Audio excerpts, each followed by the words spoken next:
This video will show you how to log into Splashlearn. Go up to your browser, type in splashlearn.com. This is a math curriculum. You can go to the top, sign in. This is the important part. You're going to need to sign in under class, not home. So you click on class. My class code is FVQXST.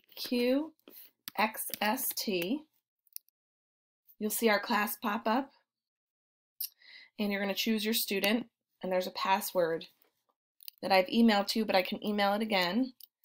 You're going to put in your child's password, click sign in, and you're going to go to curriculum.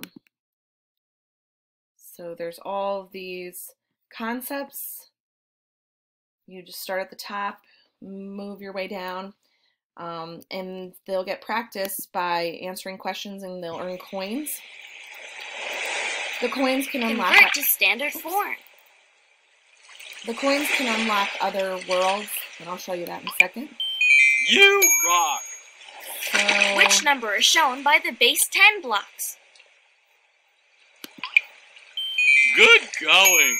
So they can complete that, and once they do that, they can always go back to it and review it if they need more practice, or they can start the next concept. Up here's the other worlds that if you earn enough coins, you can open those and unlock those as well. All right, have fun.